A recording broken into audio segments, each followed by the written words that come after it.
Orange and blue today, ladies and gentlemen. We are here, and OBT is presented by Champ Honda. He's Andrew Mason. I am Cecil Lammey, and we are here to discuss the Denver Broncos. So, some fans may be wondering, Mace, because our first topic of interest has to do with a new Pittsburgh Steelers wide receiver. And I actually believe you and I brought him up. Yesterday, or my memory's failing me, but like we've talked about Allen Robinson just as kind of a comparison and throwing it out. It might have been yesterday.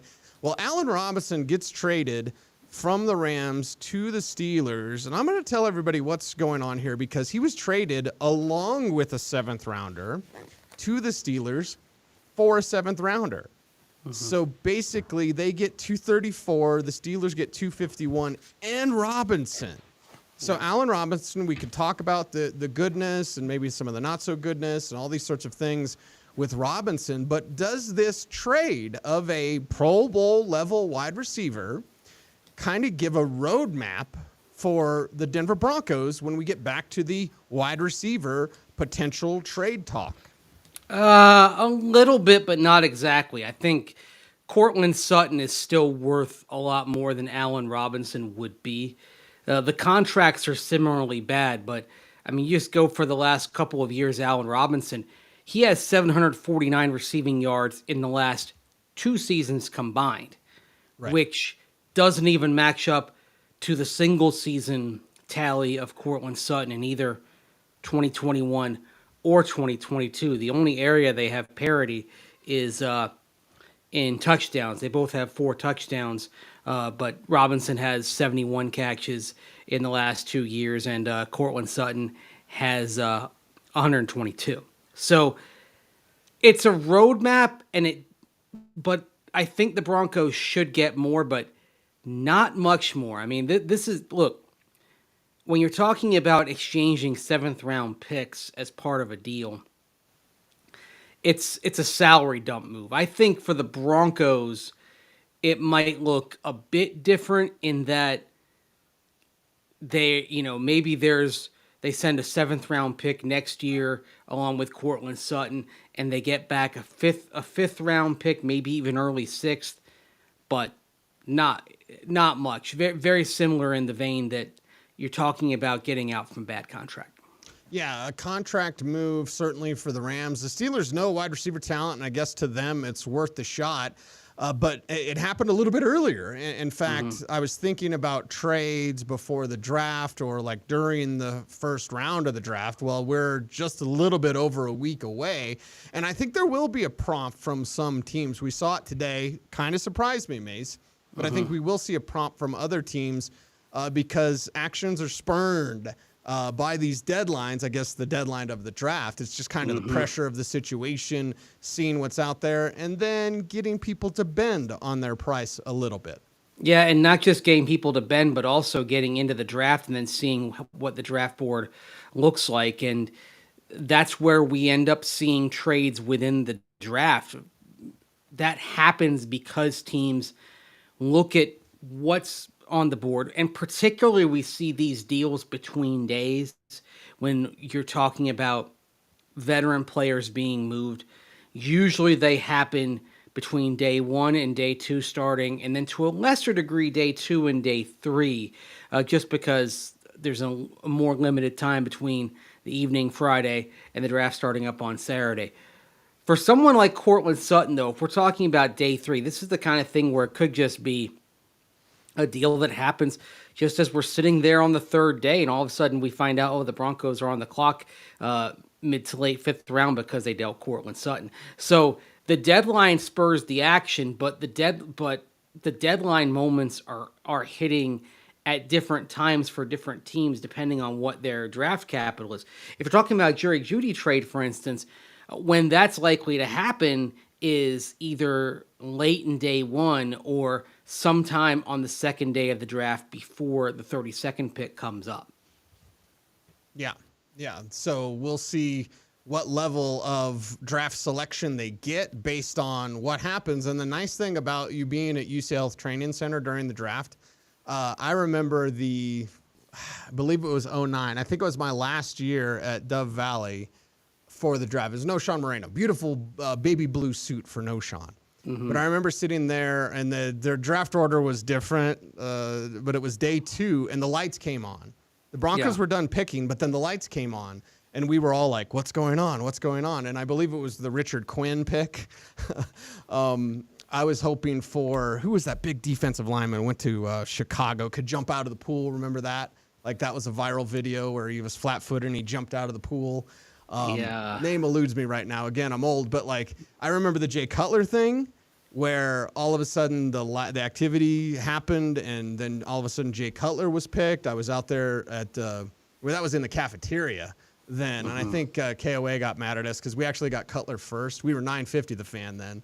But we got Cutler first just because they didn't know that the way the tables were lined up, like he was supposed to go to the team affiliate first. So that's the one thing I always remember about the Jay Cutler thing. So with you there at UC Health Training Center, I'm stumbling around my words, Mace, to get back to the point is you're there and you're going to know, you're going to sniff stuff out if there's some activity that maybe we're not expecting. We'll sniff stuff out, but it's a little bit different now because in those days, we, as in the media, we were in the main building of Broncos headquarters, the Paul D. Bowen Memorial Broncos Center.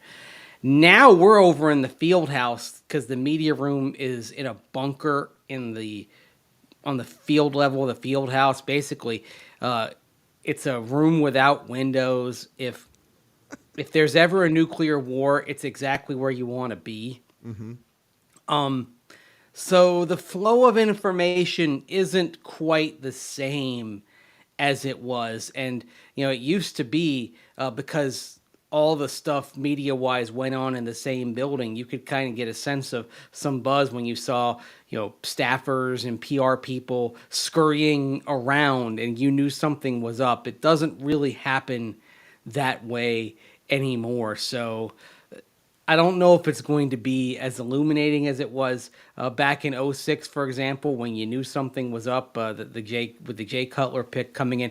By the way, 2009, if I'm not mistaken, that was still when we were in the 2-day draft protocol. Yes, so the correct. Second round was on day 1. On day 1, yes. You're right. Yep. And of course, that was a big day 1 for the Broncos because they had the 2 first-round picks, Robert Ayers and Noshawn Moreno. And then, of course, the second round, they make the ghastly, awful trade of a 2010 first-round pick for a second-rounder that year to take Alphonso Smith. It's in the running for the worst trade in Broncos history. I believe that the pick ended up becoming Earl Thomas, if I'm not mistaken. Yes, I always bring that up. I was like, that pick was Earl Thomas that you got for Alphonso Smith, a short corner who couldn't play. Yeah, a likely Hall of Fame safety for Alphonso Smith. Terrible trade. So if we view it that way, it may well be the worst trade in Broncos history. But they had those 3 second-round picks.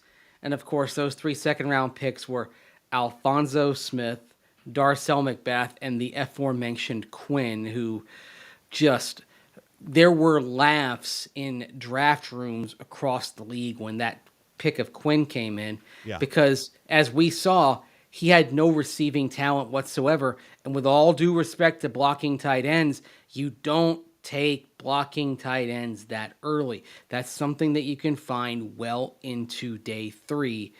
Josh McDaniels, horrible draft, didn't understand positional value at that moment. Yeah, we have Jose in the chat room. He's our dude. He says, Henry Milton? Actually, no. It was Jerron Gilbert. Okay. So, yeah, Jerron Gilbert from San Jose State. And I think I haven't heard that name in a while. Yeah, it's been a minute. He didn't do anything, but I really wanted him. I think I befriended him. That was in the day because that was 2009, so I was still early on in the All-Star road trip. So if you were my friend, like Josh Johnson became my friend in 2008, like I loved you. Like, I went to bat for you. Lorenzo Booker, Josh Johnson, right? I don't care if the guys can't really play. They're my buddies, so... Jerron Gilbert, we were friendly, so, like, of course I wanted the Broncos to take him. Now I'm just like, I don't want to be your friend. I just want you to be good. I want the Broncos to be good, Mace. Well, yeah, I think we all kind of go through that because when you talk to a player and get to know them, you think, okay, if they come here, we've already got that rapport established, right? That one Right. guy a few years ago that I also liked as a player was Foster Moreau out of LSU, who, if he had come to Denver, I think would have become everybody's favorite interview really quick because he's very loquacious. Of course, now I think everybody's pulling for Foster, not just me, because he is in the middle of a cancer battle, and Yes. his diagnosis was made when he was taking a physical from the New Orleans Saints, a free agent physical, and they were able to make that diagnosis and get the treatment started and all that. So potentially, might have saved his life. But you do find yourself rooting for guys, and you root for good people. If you get to know some of these prospects and you find out they're a good person, of course you want to see them do well, right? I mean, I think Right. if we have a rooting interest, it's that we root for good people. That's just human nature, Yeah. right? And we want to see the Broncos get those good people, and we want to see the Broncos do better things. That starts with the NFL draft. We'll still wait to see if there's any sort of trades for the Broncos, but hold on to your seatbelts because we've got some plans for you for the draft here. Orange and blue today. Cecil, Lammey, Andrew Mason with your wall-to-wall coverage. Going to be 3 days of absolute fantastic fun. It is Orange and Blue today. It is presented by Champ Honda. Now, you wrote up the Todd McShay, Mel Kiper. I always say, because there's a lot of people. I remember when I could probably say who it is, Mace, because he's not in the draft game anymore. But I remember little Sean Zobel running around at the Senior Bowl. He's like 17 years old. He's like, I'm going to be the next Mel Kiper sucks or whatever. I was like, don't disparage Mel Kiper. Because if there's no Mel, and I do say I have better hair than Mel, but if there's no Mel, there's no like us draftniks or whatever. So and Zobel got out of the game years and years ago. But like anytime someone says that about Mel, I'm like, hey, I respect Mel. Like I respect the game, I respect the hustle, and the fact that he turned a cottage industry, just something sending out his own draft reports to people. So that's where a Joel Buchsbaum, right? Yeah. A Mel Kiper, these sorts of names throughout the years of the draft have put us here. So when Mel Kiper and Todd McShay put out a mock that includes picks for the Denver Broncos, Mace, it's something you had to write up about denversports.com, happens to fit into our next segment, which is we've seen them before for other players we'll get to. But let's talk about the Kiper McShay mock and how, there's a familiar name, especially for you and me, having come off the All-Star road trip. Right. They didn't do any trades for the Broncos from 67, 68. So you had two picks. First up, Byron Young, the edge rusher out of the University of Tennessee. I'm kind of cool on him, if I'm being honest, Cecil, if the Broncos take him. There's a lot that he has in common with Nick Bonito, but as we know, just because the Broncos have a player at a position and a player with a skill set doesn't mean they're not going to look for somebody else. I mean, we know that they're looking at tight end pretty heavily, for example. Right. But then the second of the two picks is somebody you and I have talked about, and we've said there's a pretty good chance he's not there, but if he's there, you've really got to think long and hard about him. And that's Tyjae Spears out of Tulane. And the Broncos, he is mocked, and Todd McShay did that mock. What they did is Mel and Todd alternated picks. So Mel did odd number picks, Todd did even number picks. Mel did Young, and then it was Todd McShay who had Tyjae Spears going to the Broncos. And one of the reasons why I like a running back in this spot is looking at this roster, you don't have to reach for a player at a premium position. I know we're all concerned about edge rusher depth. I'm going to write on some sleepers at edge rusher at denversports.com. I'm actually going to wrap up the piece right after I'm done with this show. But the thing is, you can probably cull together something that works. And once you get to the late second, early third round pick, let's face it, the edge rushers you're bringing in, they're kind of lottery tickets, right, compared to those at the top of the draft. I mean, Nick Bonito, you get him at the end of the second round last year, and he's half a player because he basically can't defend the run. And That's why he wasn't getting on the field, and Jonathan Cooper was getting on the field more last year because Coop can set the edge and Nick Bonito can't.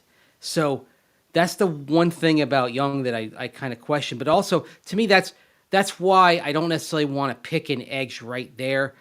I want to use these two spots to find two players who could potentially start. And so where's the value better for finding starters early in the third round?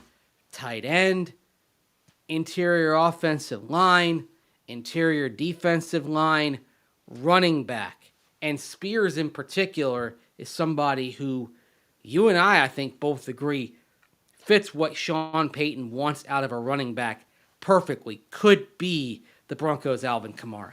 Yeah, and you rush to the podium. You run that pick in, honestly. And again, I respect both Todd and Mel. I don't think either one of those guys are there. I'm actually writing up pass rushers today. It'll be out tomorrow, denversports.com. I don't think that those two players will be there. I like the idea, the mindset, at least when it comes to running back. Pass rusher this year, pretty top heavy. There are some sleepers a little bit later on, but running back, tight end, interior O-line, can't really go wrong with these groups and these potential players for the Broncos. But it's interesting to note, and I bring up the we've seen them before because our good friend, well, maybe not good friend, but Sacramento State's linebacker Marty Mapu has had visits with multiple teams. I'm talking the Texans, the 49ers, Ravens, Jets, Bills, Vikings, Packers, Patriots, Cowboys, Buccaneers, and Broncos this spring. And I believe, top of my head, we saw him at the Senior Bowl because we were talking about him. You don't see too many Sacramento State helmets, okay? Yeah. Todd Davis, right, is the last Sac State. Are they Hornets? Is that right? Hornets? They are the Hornets, yes, okay, out of the Big Sky. Yeah. So, okay. We've seen them before. Mace, I have a pretty good idea and pretty good feeling, and we saw a great group of seniors and incoming, players to the NFL, and the Shrine Bowl is really making a move in terms of talent. I have a feeling that of the 5 picks, one, they're probably going to have more than 5, but of the 5 picks, at least a couple, maybe 3 of them will be guys that we've seen before. Yeah, and I would hope so because what helps somebody like Mapu, for instance, is you get him in that environment, and you get to see what he can do against a higher level. For example, I know a guy that you've talked about is Andre Carter out of Army, and to me, what cemented him as a draftable prospect was what we saw during the All-Star week, basically. Because you look back on what he did at Army last year, he had one of the best pass rush win rates in all of FBS. But then you look at who he's going against most weeks, right? Right. The competition level isn't there. He only went against one Power 5 team last year. And so that's where I think you end up finding some value by looking at guys who did emerge in those weeks from the smaller schools. And look at the Broncos roster and look no further at one of their better picks in terms of value in the last couple of years. It's Quinn Miners, who came from off the radar at Wisconsin Whitewater, and then he doesn't even play the 2020 season. So he's got the double whammy of being a D3 guy, and then literally when he went on the field at Mobile, he had not played a competitive game in 13 and a half months, and then looked the part. Broke like his thumb that week, remember? Yeah. He's playing center for the first time, broke his thumb, still stayed out there. That's the thing. He stayed out there, and it didn't affect him at all. And so you looked at the power that he played with. You looked at how he was doing in his one-on-one matchups. So okay, give this kid some time. He's going to be a player. And so, but those high ceiling types from beyond the Power 5 are first of all, George Payton really likes those types of players. Second of all, Sean Payton's had some success with those types of players. For his left tackle for many years in New Orleans was Terron Armstead out of Arkansas Pine Bluff. So, we're looking at which Payton is going to win the day, as it were, in terms of dominating what the Broncos do, because George Payton likes to trade down and Sean Payton likes to trade up. George Payton believes in more darts.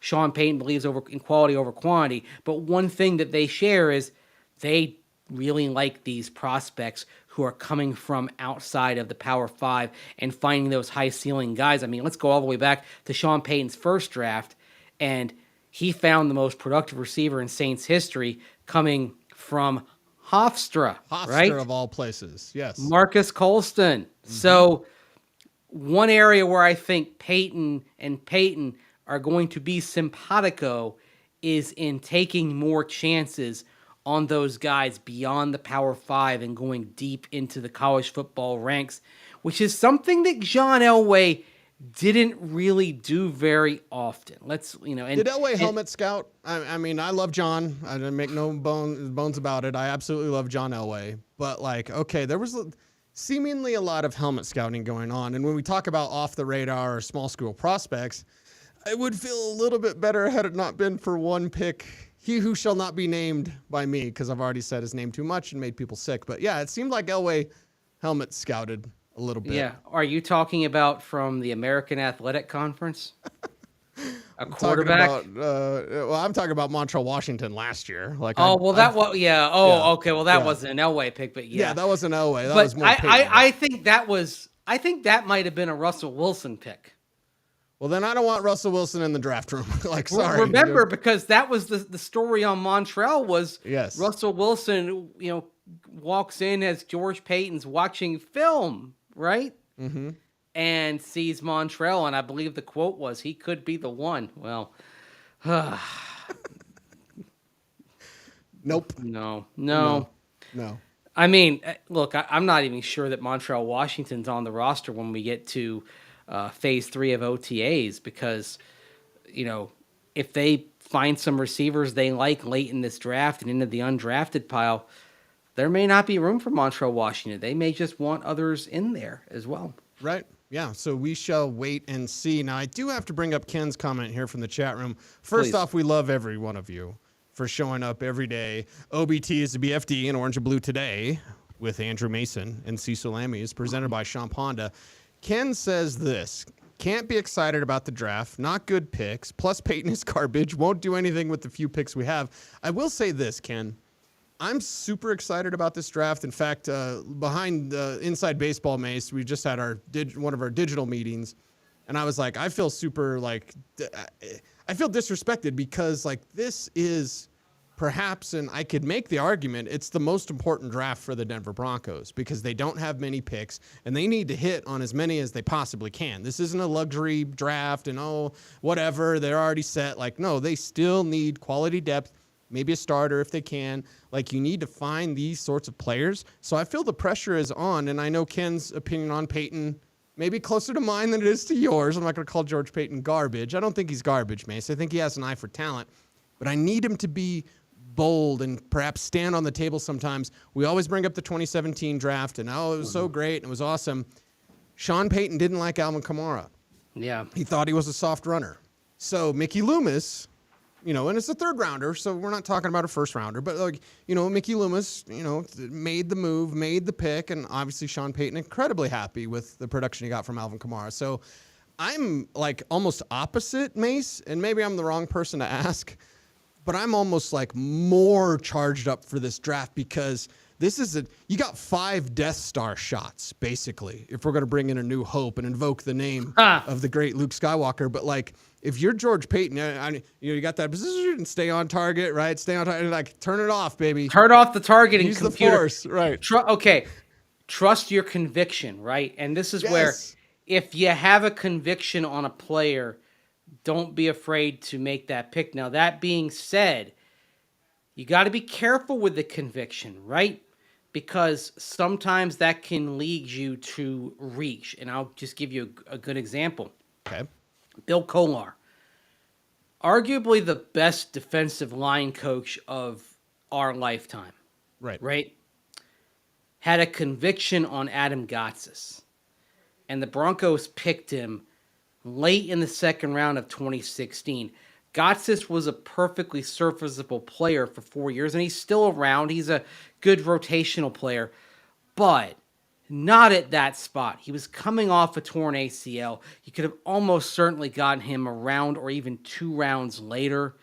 So that's where you've got to be careful. Have a conviction, but you got to be wise about it and understand the value. And that is one area where I'll say this. If you are George Paton, one thing he did do really well in that 2021 draft was he had guys that he liked. He had a conviction on Quinn Miners. Yes. And all indications are that's going to work out. And I will say this, Mace, not to interrupt you, but Yeah. I know NFL people that were clowning the Broncos for taking Quinn Miners. I applauded the pick. You applauded the pick. We'd seen him at the Senior Bowl, and so had these NFL personnel that I talked to. But that was kind of a joke to other teams in the league that you would take a Division III guy in the 3rd round that hadn't played in forever and was snapping to logs up in Canada or whatever. So George Paton, that was a bold move. It was. And I like that, man. Yeah. Yeah, and he had a conviction on Miners and he had a conviction on Browning. But he knew that he didn't have to get him right then and there, that he could trade down, get more value. He ended up getting both of them, right? Whereas I think if you've been talking about John Elway a few years earlier, probably would have been, okay, we're going to reach and pick one of these guys right now rather than putting yourself in position to make a series of deals. And that is one thing that George Paton does do really well. He's really savvy about the draft process and being able to kind of wheel deal and make moves. But there will be guys that he has a conviction on. And, I mean, it's just a question of, okay, make sure you don't reach for the player that you have a conviction on, right? If you know that there's an excellent shot, you can get him a bit later, then add to your draft capital, move down, get that player, and then have another dart to go get somebody else. Because here's the thing. Right now with 5 picks, your success rate this year, it's got to be 80%, right? And that's tough when your 5 picks don't start until pick 67. So if you can make a trade or two and increase that complement from 5 to 7, then that gives you more shots to find 4 players. And all of a sudden, you don't need to have an 80% hit rate. You need to have a 58% hit rate, which is much more reasonable than trying to nail 4 of these 5 picks when you don't have one until 67. And so I think Paton has to be smart. I think George Paton will be smart about this.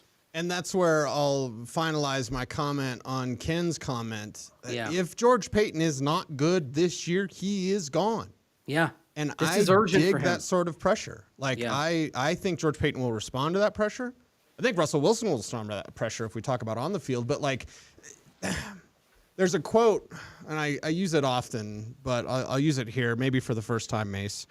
There's a quote from A Death in the Family, a Batman story, where Jason Todd's killed by the Joker.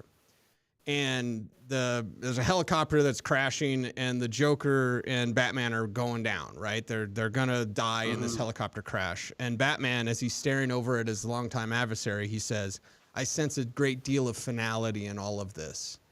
Now they escape. You'll be shocked to know in comic books they lived.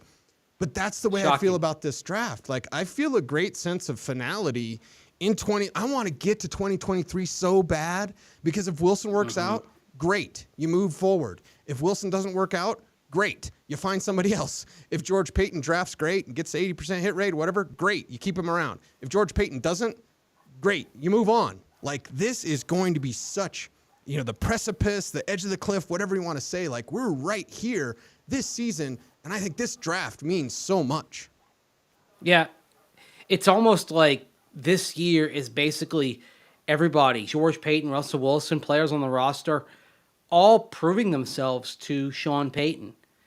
Are you going to be in the future plans, right? Because Sean Payton has hand and he has time. If the Broncos go 3-14, Sean Payton's not getting fired, okay? What's happening is he's mashing the reset button and blowing a lot of people out. But Sean Payton isn't getting fired. So this is a prove-it year for everybody.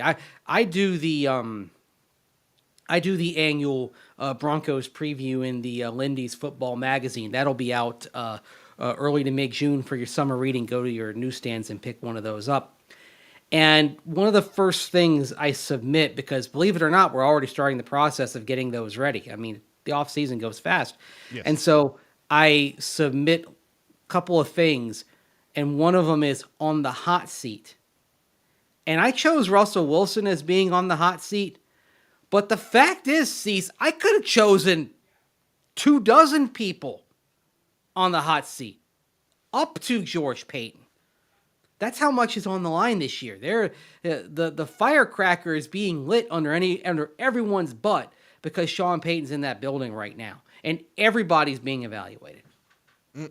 Orange and Blue today, presented by Sean Ponda. Super quick, just because I have it on the rundown here, Mace, and I don't want to leave everyone hanging. But Jeremy Fowler from ESPN had reported or speculated that Dalvin Cook may be released. Now, we did talk about Dalvin Cook yesterday, so we'll keep this somewhat brief. But we talked about Dalvin Cook as a potential trade, and we were both saying, like, nah, you're not going to do that. You're not going to trade for Dalvin Cook. However, and as my dear friend R.I.P. Reggie McDaniel would say, there's always a however in life. What if he's released? All right, Dan. Right. Yeah. If he's that's the other Reggie McDanielism. Yep. You know, if he's released, I think it depends what your running back complement looks like after the draft. If you get Tyjae Spears, I think Dalvin Cook is redundant, basically, and then there's no need. But if you don't add a running back in this draft, and the price is right, very much a prove-it type of contract, I'd say a fairly minimal guarantee, chance to earn more in incentives, then absolutely I think you'd entertain bringing him in. But I think the first choice to me is a rookie running back that you like. And then if you don't get that out of the draft, then you talk about bringing in Dalvin Cook.